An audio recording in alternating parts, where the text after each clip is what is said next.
नमस्कार। कृषि समाचारों के आज के अंक में आप सभी का स्वागत है। सबसे पहले नजर आज की खास खबरों पर। नए साल में किसानों को प्रधानमंत्री सिंचाई योजना की मिलेगी सौगात। खाद्य तेलों की कीमतें घटी। सरसों की नई किस्म की खोज 112 दिन में होगी तैयार। भारत में कृषि बन सकती है गतिशील सेक्टर। दलहन का रकबा करीब 12% अधिक। और भारतीय मंडियों में पहुंचा मिस्र का प्याज। अब कृषि समाचार विस्तार से। नए साल में किसानों को प्रधानमंत्री कृषि सिंचाई योजना की सौगात मिलेगी। हर खेत तक पानी पहुंचाने की प्रधानमंत्री श्री नरेंद्र मोदी की घोषणा को अमली जामा पहनाया जाने लगा है। प्रधानमंत्री ने खेती की इस महत्वाकांक्षी सिंचाई योजना को गति देने के लिए इसमें महात्मा गांधी राष्ट्रीय ग्रामीण रोजगार गारंटी योजना का सहयोग लेने को कहा है। सिंचाई के लिए जल उपलब्ध कराने के लिए नदी जोड़ो परियोजना की पहचान करने और उन पर काम चालू करने का प्रधानमंत्री ने निर्देश दिया, ताकि उस दिशा में तत्काल कार्य शुरू किया जा सके। जल संसाधन, ग्रामीण विकास और कृषि मंत्रालय की संयुक्त बैठक में सूक्ष्म सिंचाई परियोजना पर अमल करने पर जोर दिया गया। माइक्रो इरिगेशन परियोजनाओं में स्प्रिंकल और ड्रिप इरिगेशन से चालू साल के भीतर 1.55 लाख हेक्टेयर असिंचित भूमि को सिंचित बनाने की योजना है। हर खेत को पानी मुहैया कराने संबंधी महत्वाकांक्षी प्रधानमंत्री कृषि सिंचाई योजना की समीक्षा के लिए बुलाई गई बैठक में प्रधानमंत्री ने कहा कि नदियों को जोड़ने की परियोजनाओं की वह पहचान कराएं।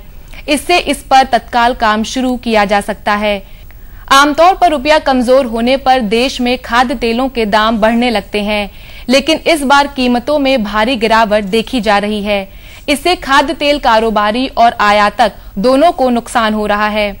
दरअसल क्रूड पाम तेल में भारी मंदी के चलते वैश्विक बाजार में खाद्य तेलों के दाम इतनी तेजी से घट रहे हैं कि कमजोर रुपए से सिर्फ देश में आयातित और वैश्विक बाजार में तेलों की कीमतों में गिरावट का अंतर कम हुआ है। आयातकों को पुराने सौदों का भुगतान महंगा होने और कारोबारियों को महंगे भाव पर खरीदा स्टॉक कम कीमत पर बेचने से घाटा हो रहा है। उद्योग ने कीमतों में गिरावट रोकने के लिए सरकार से आयात शुल्क बढ़ाने की मांग की है। राष्ट्रीय सरसों अनुसंधान निदेशालय भरतपुर ने सरसों की एक ऐसी किस्म विकसित की है जो 112 दिन में पक जाती है। इसका नाम DRMR 150-35 है, जिसे सरसों अनुसंधान केंद्र के पादप प्रजनन प्रभारी डॉक्टर विजय वीर सिंह ने विकसित किया है। यह किस्म 19 अलग अलग जलवायु क्षेत्र में परीक्षण के बाद 4 साल की कोशिश के बाद तैयार हुई है। इसी महीने हुई वैज्ञानिकों की बैठक में इस किस्म को प्रमाणित कर दिया गया है। इसी साल से इसे राजस्थान, बिहार, बंगाल, उड़ीसा, छत्तीसगढ़, मणिपुर, असम में उपयोग किया जाएगा। देश में सरसों की ऐसी किस्म की मांग थी जो बारानी क्षेत्र में विकसित हो सके। भारत में कृषि के गतिशील बनने की अपार क्षमता होने का दावा करते हुए अमेरिकी कंपनियों के एक प्रतिनिधि मंडल ने खाद्य प्रसंस्करण के क्षेत्र में प्रत्यक्ष विदेशी निवेश बढ़ाने के लिए आवश्यक नीति सुधार करने का आह्वान किया। हाल ही में एक प्रतिनिधि मंडल ने भारत का दौरा किया था। मीडिया की एक विज्ञप्ति में कहा गया है कि यूएस इंडिया बिजनेस काउंसिल द्वारा संपन्न 2 दिवसीय यह मिशन भारत में खाद्य प्रसंस्करण में निवेश बढ़ाने, खाद्य सुरक्षा में सुधार के रास्ते तलाश करने तथा ऐसे उपाय खोजने पर केंद्रित था जिनसे अमेरिका और भारत खाद्य एवं कृषि क्षेत्र में परस्पर लाभकारी समाधान हासिल करने के लिए केंद्र और राज्य सरकारों के साथ मिलकर काम कर सके। प्रतिनिधिमंडल ने कहा कि भारत अपनी विकास यात्रा पर आगे बढ़ रहा है और ऐसे में कृषि के गतिशील क्षेत्र के बदलने की अपार क्षमता है, जिससे हमारे लाखों किसानों और अर्थव्यवस्था को लाभ मिलेगा। दालों की कीमतों में मौजूदा उछाल के बीच किसानों ने खरीफ फसलों की बुआई के तहत अरहर जैसी दलहन की बुआई पिछले साल से अधिक की है। कम बारिश के बावजूद दलहन की बुआई करीब 12% बढ़कर 1,05.5 लाख हेक्टेयर तक पहुंच चुकी है। किसानों ने पिछले वर्ष अब तक 94.1 लाख हेक्टेयर में दलहन की बुआई की थी। जून से दक्षिण पश्चिम मानसून की शुरुआत के बाद से धान और दलहन जैसी खरीफ फसलों की बुआई शुरू होती है। फसल वर्ष 2014-15 में उत्पादन में गिरावट के कारण और सीमित घरेलू आपूर्ति के कारण अरहर और उड़द जैसी प्रमुख दलहन की कीमतों में तेजी आई है। सरकारी आंकड़ों के अनुसार अरहर दाल का खुदरा भाव बढ़कर 150 रुपए प्रति किलो हो गया है। जबकि उड़द दाल 140 रुपए चल रही है। भारत करीब 1.8 से 1.9 करोड़ टन दलहनों का उत्पादन करता है, लेकिन वह घरेलू मांग को पूरा करने के लिए 30 से 40 लाख टन दलहन का आयात भी करता है। दलहन खेती के आंकड़े उत्साहजनक हैं, पर पैदावार की दृष्टि से सितंबर में मॉनसून की प्रगति महत्वपूर्ण साबित होगी। मिस्र से करीब 90 टन आयातित प्याज घरेलू मंडियों में आ गया है, जिससे कीमतों में स्थिरता आई है। हालांकि इससे कीमतों को स्थिर रखने में थोड़े दिन ही मदद मिलेगी। कारोबारी सूत्रों ने कहा कि यह प्याज इस सप्ताह मुंबई और नवी मुंबई के बंदरगाहों पर पहुंचा है, जिसकी आपूर्ति मुंबई और बेंगलुरु शहरों को की गई है। कारोबारियों ने मिस्र के आपूर्तिकर्ताओं को $320 प्रति टन की कीमत पर ऑर्डर दिए थे, जिससे भारत पहुंचने पर कुल लागत करीब 32 से 35 रुपए बैठती है। अब ये कारोबारी घरेलू मंडियों में आयातित प्याज 40 से 45 रुपए प्रति किलोग्राम पर बेच रहे हैं, जिससे कीमतों में स्थिरता आई है या कीमतें थोड़ी घटी हैं। इस समय मिस्र में प्याज $390 से $400 प्रति टन बिक रहा है, जिसकी भारतीय बंदरगाहों पर पहुंचने की लागत 40 से 42 रुपए प्रति किलोग्राम बैठती है। इसलिए कारोबारियों के लाभ, परिवहन और अन्य खर्च को शामिल करने के बाद भारतीय आयातकों को यह प्याज कम से कम 50 रुपए प्रति किलोग्राम की दर पर बेचना पड़ेगा। नए सीजन की फसल मंडियों में नहीं आने तक प्याज की कीमतें मजबूत रहेंगी और नए सीजन के प्याज की आवक शुरू होने में 1 महीना है। कृषि समाचारों के बाद आइए अब जानकारी लेते हैं प्रदेश की प्रमुख मंडियों के ताजा मंडी भावों की।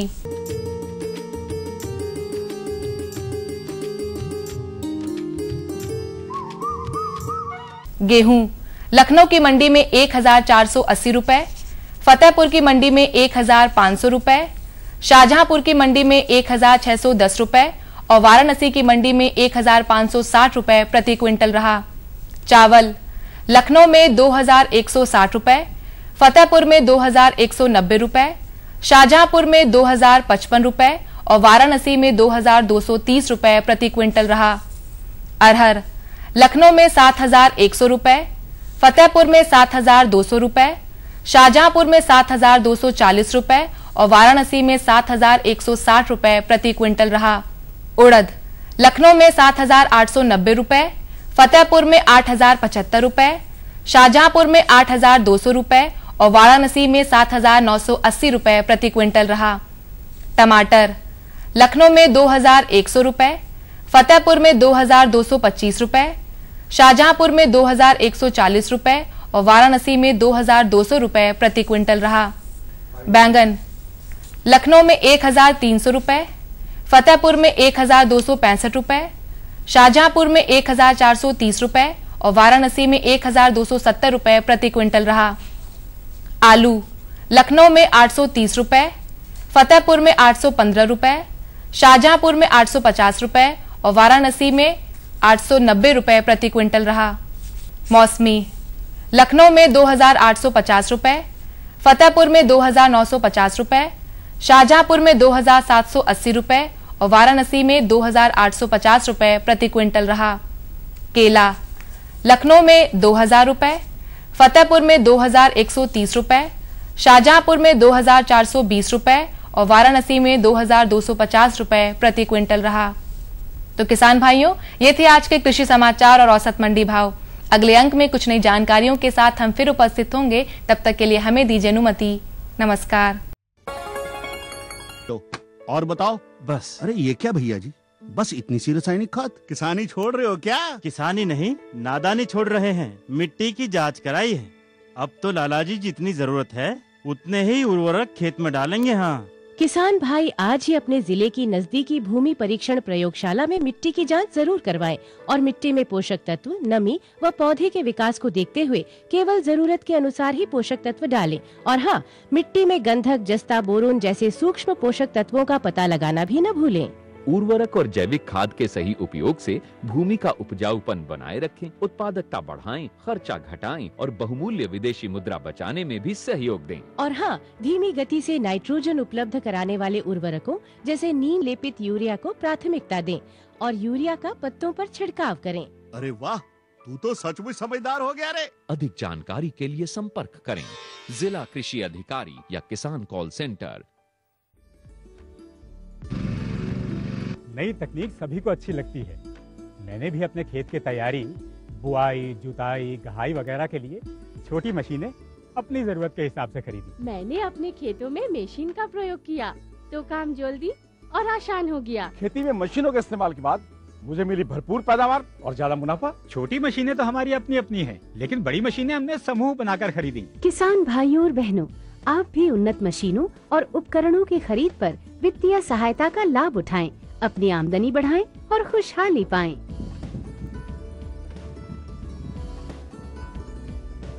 हो गया।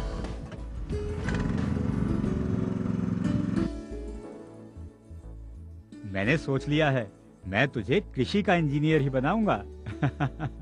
नई मशीनें, नए उपकरण आए आपके द्वार, ले लो इनसे अब खूब खुशी और पैदावार। जी जी जी। किससे बात कर रहे थे इतना हंस हंस कर? किसान कॉल सेंटर में विशेषज्ञ से खेती के बारे में सलाह ले रहा था। सुबह भी रात को भी? किसान कॉल सेंटर सुबह 6 बजे से रात को 10 बजे तक खुलता है। रविवार को भी? साल के 365 दिन खुलता है। पर तुम ये सब क्यों पूछ रही हो? मैं तो कुछ और ही समझी थी। कृषि संबंधी समस्याओं का अपनी भाषा में तुरंत समाधान पाने के लिए पूरे भारत में किसी भी फोन से राष्ट्रीय हेल्पलाइन नंबर 1800-180-1551 पर संपर्क करें।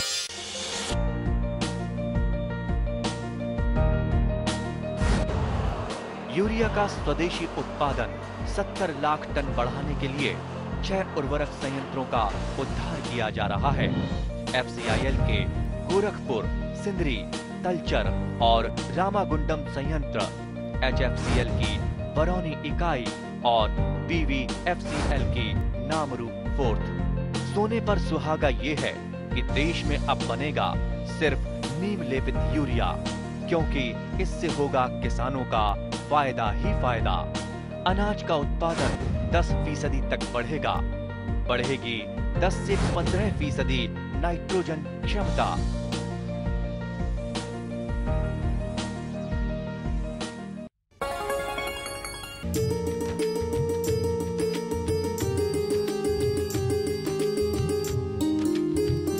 कृषि समाचार के बाद एक बार पुनः आपका कृषि दर्शन कार्यक्रम में स्वागत है।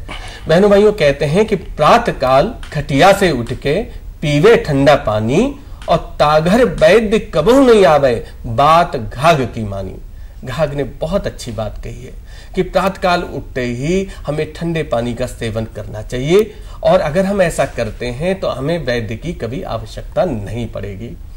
बहनों भाइयों, हम लोग अपने शरीर के प्रति तो बहुत सतर्क रहते हैं, हमें अपने पशुधन के प्रति भी बहुत सतर्क रहना चाहिए। ये बरसात का मौसम चल रहा है, ऐसे में तरह तरह की बीमारियों के होने का खतरा बना रहता है।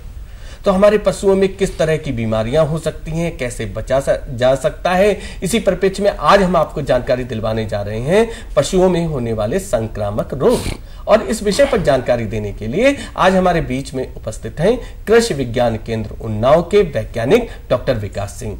डॉक्टर साहब, आपका स्वागत है। धन्यवाद। डॉक्टर साहब, ये संक्रामक रोग का क्या अभिप्राय है? देखिए, संक्रामक रोग मुख्यतः जीवाणु एवं विषाणुओं से होते हैं। यह एक पशु से दूसरे पशु में बहुत तेजी से फैलते हैं, पूरा गांव चपेट में आ जाता है, और इसमें बुखार बहुत तेजी से होता है, बहुत ज़्यादा 104 से 105 डिग्री फ़ारेनहाइट तक होता है। जान माल का खतरा बढ़ जाता है। अगर पशु बच भी जाता है तो उसकी उत्पादन क्षमता बहुत घट जाती है, वह किसी काम का नहीं रह जाता, दूध कम हो जाता है उसका, इस प्रकार के। अच्छा डॉक्टर साहब, जैसे ही संक्रामक रोग के बारे में हम लोग सुनते हैं तो बहुत भयग्रस्त हो जाते हैं, तो क्या भयग्रस्त होने की आवश्यकता है? जी बिल्कुल, इसको ध्यान देने वाली बातें होती हैं। अगर आप इसका सही से उपचार बचाव कर लेते हैं तो फिर तो कोई चिंता के विषय नहीं है। अच्छा, इसकी रोकथाम की जा सकती जी, अगर हम सतर्क हो जी। अच्छा डॉक्टर साहब, अगर हम अपने पशुओं की बात करें तो इस मौसम में हमारे पशुओं में किस तरह के संक्रामक रोग हो सकते हैं? देखिए, इस मौसम में मुख्यतः हमारे रीजन में गला घोटू पशुओं में ज़्यादा होता है। इसमें पशुओं के गर्दन पे सूजन हो जाती है, उनके मुंह में लार बहुत ज़्यादा बनता है, और उसी वजह से लार ज़्यादा बनने से सांस लेने में उनको दिक्कत होती है और दम घुटने से उनकी मृत्यु हो जाती है जी। इसमें बुखार भी बहुत तेज होता है, 105 से 106 डिग्री फ़ारेनहाइट तक बुखार हो जाता है, और अगर तुरंत उपचार नहीं किया गया तो पशु की मृत्यु सुनिश्चित हो जाती है कि 5 से 6 घंटे में उसकी लाइफ अच्छा डॉक्टर साहब, क्या हमारे पशुपालक बहन भाई क्या इसका पहचान कर सकते हैं? जी बिल्कुल। तो कैसे जाने वो? इसके लक्षण ये है कि एक तो बहुत तेज बुखार आता है। जी जी। और पता चलेगा कि सुबह पशु चर के आया और अचानक जो है बैठ गया है और उसका पेशाब रुक रहा है और पेट फूल आया है, गर्दन पे सूजन आ गई है, लार बहुत तेजी से गिर रहा है, बुखार बहुत तेज है, खाना पीना छोड़ दिया है उसने, पागुर नहीं कर रहा है, जुगाली नहीं कर रहा है। ये सब लक्षण देख करके अच्छा अंदाजा लगाया जा सकता है। अच्छा, जब हमें ये पता लग जाए ये गला घूंटू है तो हम क्या करें? सर्वप्रथम तो तुरंत अपने निकट के पशु चिकित्सालय में संपर्क करें। पशु चिकित्सा अधिकारी जो भी हो वहाँ पे डॉक्टर हों उनको बुलाएं और उसका तुरंत उपचार कराएं। अगर उसको तुरंत उपचार मिल जाता है तो पशु बच सकता है। अच्छा। और मेन उपचार तो इसका यही है कि आप इसका समुचित टीकाकरण समय से करा लीजिए। बरसात होने से पहले ही टीकाकरण इसका होता है। बहुत सारी एजेंसी जैसे गवर्नमेंट एजेंसी में पशु चिकित्सालय करवाते हैं और बैफ है, कृषि विज्ञान केंद्र हैं, इनके माध्यम से टीकाकरण कार्यक्रम चलता है जिसमें गला घोटू का, खुरपका मुहपका, लंगड़ी बुखार का टीका लगता है। जी। बरसात से पहले गला घोटू का टीका अवश्य लगा लें। विंटर्स मतलब ठंडी के मौसम में खुरपका मुहपका का टीका अवश्य लगवाएं। जी। अच्छा डॉक्टर साहब, ये जो गला घोंटू आपने रोग बताया ये विषाणु जनित है कि जीवाणु जनित रोग? ये जीवाणु जनित है। जीवाणु जनित रोग है। अच्छा, पास्चुरेला मल्टोसिडा इसका जीवाणु है। जी जी जी। अच्छा डॉक्टर साहब, इसके अलावा और कौन सा रोग हो सकता है? और खुरपका मुहपका है जी, ये विषाणु जनित रोग है, एप्थोवायरस से होता है। इसमें बुखार बहुत ज़्यादा होता है, 104 से 105 डिग्री तक बुखार इसमें भी होता है, लेकिन इसमें मृत्यु दर कम होती है। अगर एडल्ट पशु है, वयस्क पशु है तो मरता नहीं है। अच्छा, मरता नहीं। जी जी। लेकिन अगर नवजात शिशु है, पशु है तो वह मर सकता है। तो नवजात शिशुओं को भी ये हो सकता है? जी जी, इसलिए इसका पहला टीका 4 महीने पे लग जाता है। अच्छा जी। जब शिशु 4 महीने का हो तो उस समय टीकाकरण करवाएं। जी, पहला टीका लग जाता है। उसके 9 महीने बाद इसका बूस्टर डोज लगता है खुरपका मुहपका का, और फिर हर साल करवाना होता है ठंडी के मौसम में टीकाकरण। डॉक्टर साहब, जो आपने खुरपका मुहपका के लक्षण बताए, अगर ये लक्षण हमें दिखाई दें तो उस स्थिति में हमें क्या करना चाहिए? देखिए, खुरपका मुहपका के लक्षण में मुख्यतः तो जीभ पे, मसूड़ों पे छाले पड़ जाते हैं जो कि फूट करके एक घाव का रूप ले लेते हैं, और इसकी वजह से पशु के लार बहुत निकलता है और वह कुछ खा नहीं पाता, वह ऑफ-फेड हो जाता है, भोजन नहीं कर पाता जी। और उसके खुरों में भी छाले निकल जाते हैं तो उसकी वजह से वो चल नहीं पाता है, लेमनेस हो जाती है उसे। तो इसमें अगर आपने टीकाकरण कराया है तो इसकी संभावना बहुत कम है, 1% तक संभावना होती है बीमारी होने की अगर टीकाकरण हुआ है तो। अन्यथा इसके बचाव में आप यही कर सकते हैं कि जो छाले हो गए हैं, घाव हो गया है, उसको लाल दवा आती है पोटेशियम परमैंगनेट, उससे धुलाई करें। उसको धुलने के बाद उसको उस पर फिटकरी से रगड़ दें। बोरोग्लिसरीन का पेस्ट आता है, सोल्यूशन आता है, उसको उस पर लगा दें। और एंटीबायोटिक्स का उपयोग करें जिससे कि कोई सेकेंडरी इन्फेक्शन ना हो, क्योंकि इसमें अगर पशु मरता है तो विषाणु की वजह से नहीं मरता है, वह कोई सेकेंडरी इन्फेक्शन जीवाणु का हो जाता है, उसकी वजह से मर जाता है, क्योंकि प्रतिरोधक क्षमता पशु की बहुत कम हो जाती है जी। और इसके बाद अक्सर देखा गया है कि पशु की दूध देने की क्षमता बहुत घट जाती है, उसकी उत्पादन क्षमता जो है बहुत घट जाती है, उसमें बांझपन की समस्या आती है, पशु रुकता नहीं है और उसके शरीर पे बाल बहुत बड़े बड़े हो जाते हैं, मतलब पशु कुल मिला करके ऊसर हो जाता है जी। इसलिए इसका टीकाकरण जरूर कराएं जी। डॉक्टर साहब, कभी कभी ये देखते हैं कि जैसे बुखार पशु को आ गया, हमारे पशुपालक ने देखा कि बुखार है तो वो अपने आप से कहीं से दवा लाकर बुखार वाली दे देता, क्या ये सही है करना? जी, प्राइमरी ट्रीटमेंट में तो आप अगर कोई पास में चिकित्सालय नहीं है तो आप ला करके मेडिकल स्टोर से दे सकते हैं, लेकिन तुरंत उसको फिर संपर्क करें डॉक्टर से, क्योंकि सिर्फ बुखार से आप ये नहीं जान सकते कि बुखार ये कौन सा ऐसे रोग है, कौन सा रोग है जी। एक बात और कहते हैं कि भाई इलाज से बचाव बहुत अच्छा है जी। तो डॉक्टर साहब, ये रोग हो ही ना, इसके लिए हमारे पशुपालक बहन भाइयों को क्या करना चाहिए? देखिए पशुपालक भाइयों, रोग अगर ना हो इसके लिए तो हमें पहले टीकाकरण का एकदम से प्रयोग करना चाहिए। आप किसी भी तरह से अपने पशु को टीकाकरण करवाएं। टीका ऐसी चीज है जो पशु के अंदर उस रोग के प्रति प्रतिरोधक क्षमता डेवलप उत्पन्न करती है, जिससे वह रोग भविष्य में पशु के अंदर एक निश्चित अंतराल तक नहीं होता है, जैसे 1 साल 2 साल तक जितना उसका टाइम पीरियड होता है तब तक नहीं होता है। इसमें बहुत सारे रोग के टीके इस समय हैं हमारे पास जो कि लगाए जाते हैं। अगर आप उसको लगवा लें, बहुत सस्ते होते हैं, गवर्नमेंट उसको सब्सिडी देती है उस पर, तो बहुत सारी बीमारियां जो भयावह बीमारियां हैं, जैसे खुरपका मुपका, गला घोटू, लंगड़ी बुखार, रेबीज होता है, और छोटे जैसे भेड़ बकरी हैं इसमें इंट्रोटॉक्सीमिया है, पीपीआर है, ये बहुत ज़्यादा खतरनाक बीमारियां होती हैं। तो इन सब का टीका लग गया है समय से, तो ये बीमारी इनको नहीं होगी। और इसके साथ साथ टीकाकरण के साथ साथ ये भी ध्यान देना है कि हमेशा स्वस्थ पशु का टीकाकरण हो, कभी भी बीमार पशु का टीकाकरण नहीं किया जाता। अगर बीमार है पशु तो उस समय टीकाकरण जी, उसका पहले इलाज कराइए और जब स्वस्थ हो तब उसका टीकाकरण किया जाता है जी। क्योंकि इसमें टीका क्या है, टीका में जीवाणु विषाणु ही होते हैं जिनकी रोग करने की क्षमता को खत्म कर दिया जाता है। तो जब शरीर के अंदर जाता है तो हमारी प्रतिरोधक क्षमता उसके खिलाफ डेवलप हो जाती है जी। कि जैसे भविष्य में कभी अगर रोग होगा तो वह रोग से हमारा शरीर, जैसे पशु का शरीर, लड़ सकता है जी। डॉक्टर साहब, हमारे कुछ पशुपालक बहन भाइयों की एक भ्रांति भी होती है कि अगर हम टीकाकरण कराएंगे तो हमारे पशुओं का दूध कम हो जाएगा, तो क्या ये सही है? उन्हें ऐसा सोचना चाहिए? जी नहीं, बिल्कुल ऐसा दूध पर इसका कोई प्रभाव नहीं है। हालांकि अगर आप टीकाकरण कराते हैं और पशु अगर आपका गर्भित है, उसमें गर्भ है, तो कुछ क्षमता उसके बच्चे में भी जाती है। अच्छा, प्रतिरोधक क्षमता, तो उसका असर उसके बच्चे में भी कुल मिला के टीकाकरण फायदे का ही चीज है जी जी। कोई अच्छा, वर्ष में डॉक्टर साहब कितनी बार हमें टीकाकरण करवाना चाहिए? देखिए, अलग अलग तरह के टीके आते हैं। एक सबसे आसान टीका जो एक ट्रायोवैक नाम से आता है, इंडियन इम्यूनोलॉजिकल लिमिटेड, राष्ट्रीय डेयरी विकास बोर्ड की एक संस्था है जो टीका बनाती है, ट्रायोवैक। ये साल में एक समय ठंडी में लगवा दिया जाए एक बार तो पूरे साल भर के लिए छुट्टी हो जाती है। अच्छा। और सिर्फ 3 ml लगवाना होता है एक पशु को, अगर गाय भैंस है तो, अगर भेड़ बकरी हो तो 1 ml सब क्यूटेनियस चमड़ी के नीचे लगाया जाता है ठंडी के समय में। तो आपको फिर कोई चिंता नहीं है साल भर। और इसके अलावा भी बहुत सारे टीके आते हैं जो समय समय पर लगते हैं, जैसे बरसात से पहले गला घोटू का टीका अलग से लग जाता है। अलग अलग रोगों के लिए अलग अलग टीके जी। डॉक्टर साहब, आपने इतनी उपयोगी जानकारी हमारे बहन भाइयों को दी, इसके लिए बहुत बहुत धन्यवाद। बहनों भाइयों, जैसा कि डॉक्टर साहब ने बताया, संक्रामक रोग से घबराने की आवश्यकता नहीं है, इनसे बचाव की आवश्यकता है और उसके लिए आप टीकाकरण अपने पशुओं का अवश्य कराएं। डॉक्टर साहब ने जो जानकारी दी उस पर आप अमल करेंगे तो निश्चित रूप से लाभान्वित होंगे।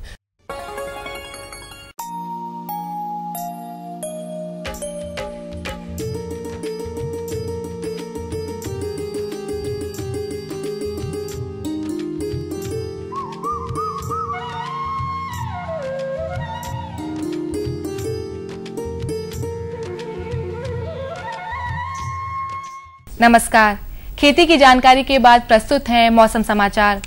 बीते सप्ताह के दौरान आसमान में बादल छाए रहे। 22 अगस्त को 17 मिलीमीटर और 24 अगस्त को 49.4 मिलीमीटर बारिश दर्ज की गई। दिन का अधिकतम तापमान 33 से 35.4 डिग्री सेल्सियस और न्यूनतम तापमान 21.8 डिग्री सेल्सियस दर्ज किया गया। इस दौरान पूर्वाह्न 7:21 पर सापेक्षिक आर्द्रता 75 से 95 और दोपहर बाद अपराह्न 2:21 पर 57 से 70% दर्ज की गई। सप्ताह के दौरान दिन में औसत 7.2 घंटे प्रतिदिन धूप खिली रही।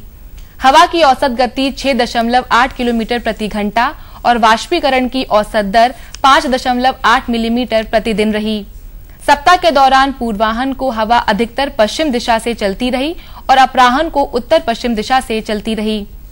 आने वाले दिनों में लखनऊ और आसपास के क्षेत्रों का अधिकतम तापमान 42 डिग्री सेल्सियस और न्यूनतम तापमान 29 डिग्री सेल्सियस रहने का अनुमान है। आसमान आंशिक रूप से बादलों से भरा रहेगा और कहीं कहीं पर हवा के साथ बारिश हो सकती है। इस मौसम में किसानों को सलाह है कि अपनी फसलों व सब्जियों में निराई गुड़ाई का कार्य शीघ्र करें। फलों के नए बाग लगाने के लिए अच्छी गुणवत्ता के पौधों का प्रबंध करके इनकी रोपाई अतिशीघ्र करें। किसान भाइयों, ये थे आज के मौसम समाचार। कुछ नई जानकारियों के साथ अगले अंक में हम फिर उपस्थित होंगे। तब तक के लिए हमें दीजिए अनुमति। नमस्कार।